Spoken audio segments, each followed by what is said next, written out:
Pour l'exercice, maintenant, venant à l'exercice 2018. Donc, on distinguera deux périodes. La période avant le 1er juin, donc jusqu'au 31 mai de cette année, et la période postérieure. Pour la rémunération de François Pérolle, il en sera de même que pour l'exercice 2017. Donc, il n'y a pas de rémunération prévue ni de jeton de présence entre le 1er janvier et le 31 mai 2018. Dans le cadre de la nomination de Laurent, le Conseil a décidé le 2 mai dernier, sur avis de votre comité des rémunérations, la définition d'une rémunération fixe distincte liée à la fonction du président du Conseil de Natixis et qui prendra effet avec la prise de fonction de Laurent Mignon au 1er janvier 2018. Le Conseil donc a fixé le niveau de cette rémunération sur une base annuelle à 300 000 € bruts pour la totalité de l'année. Donc ceci sera pro rata temporis pour la deuxième partie de l'année 2018. Pour la rémunération 2018, le Conseil propose de reconduire en 2018 exactement les mêmes principes que ceux utilisés en 2017 pour la fixation des éléments de rémunération du directeur général, et ce, à la fois pour Laurent Mignon jusqu'au 1er juin et pour François Réhy du 1er juin au 31 décembre. La rémunération fixe de Laurent demeurera inchangée à 960 000 €. Celle de François Réhy sera de 800 000 € bruts annuels à compter de la prise de ce poste. Pour mémoire, une partie de la rémunération fixe est versée par le directeur général sur le contrat d'assurance de type article 82 mis en place par le groupe BPCE, comme je l'avais indiqué tout à l'heure. En ce qui concerne les modalités de détermination de la rémunération variable annuelle pour 2018, le Conseil propose de reconduire à l'identique les critères quantitatifs que j'ai indiqués tout à l'heure, relatifs à la performance financière à la fois de BPCE et de Natixis. Pour les critères stratégiques, le Conseil d'administration propose d'introduire un objectif en matière de surveillance et de contrôle. Ce critère reflète les enjeux majeurs que ces sujets représentent pour le secteur financier. Les autres objectifs stratégiques pour 2018 sont le déploiement du plan New Dimension, la mise en œuvre de la transformation de Natixis et enfin la performance managériale. Le niveau de rémunération variable cible est maintenu à 120% de la rémunération fixe, avec un pourcentage maximal d'attribution inchangé à 156,75% de la cible.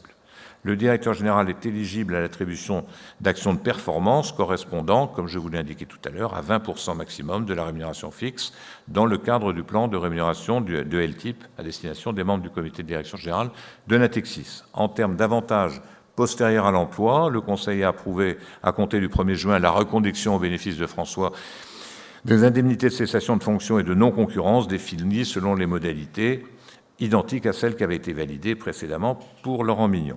Le directeur général de Natixis bénéficie également d'une protection en termes de santé, prévoyance et retraite, étant précisé qu'il s'agit des régimes de retraite obligatoires, à l'instar de l'ensemble du personnel de Natixis, et sans régime de retraite supplémentaire, dite retraite chapeau.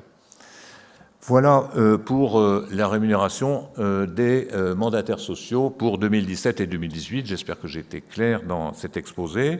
Il nous reste un point à aborder, c'est l'identification de la population régulée de Natixis qui repose sur les principes posés par la directive dite CRD 4 et sur le règlement délégué de mars 2014. Les personnes sont identifiées, je le rappelle, soit par l'application de critères qualitatifs du fait de leur fonction, soit en raison de leur niveau de rémunération totale sur le dernier exercice. Au total, en 2017, 321 collaborateurs ont été identifiés comme régulés. L'année dernière, ils étaient 328. L'enveloppe globale des rémunérations versées à la population régulière Natixis pour l'exercice 2017 s'est élevée à 176 millions d'euros bruts.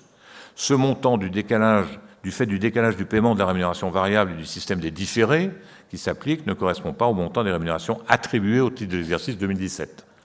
Ce chiffre comprend les rémunérations fixes versées en 2017, la part des rémunérations variables versées en 2017 au titre de l'exercice 2016, les rémunérations variables versées en 2017 au titre de l'exercice intérieur, ainsi que les attributions gratuites d'actions de 2012 et 2013 et livrées en 2017. L'enveloppe globale maintenant de rémunération de la population régulée attribuée au titre de 2017 s'établit à environ 189 millions d'euros bruts. La rémunération totale moyenne des collaborateurs régulés au titre de 2017 s'élève à environ 589 000 € bruts, ce qui représente une augmentation de 7% par rapport aux chiffres présentés l'an dernier. Cette augmentation est donc en ligne et en cohérence avec les résultats de Natixis. 27% de l'enveloppe de rémunération variable attribuée au titre de 2017 ont été versés en mars 2018. 23% ont été différés en octobre 2018 et sont indexés sur le cours de l'action Natixis. 50% ont été différés par tiers sur 3 ans, dont 50% indexés sur l'action Natixis. Pour tous les collaborateurs régulés bénéficiant d'une rémunération variable différée, le paiement de cette partie différée est soumis évidemment à des conditions de performance. Je vous rappelle par ailleurs que conformément au Code monétaire et financier, votre Assemblée a approuvé pour l'exercice 2015 et les suivants de plafonner à 200% le ratio maximal entre la rémunération variable et la rémunération fixe pour l'ensemble de la population régulée.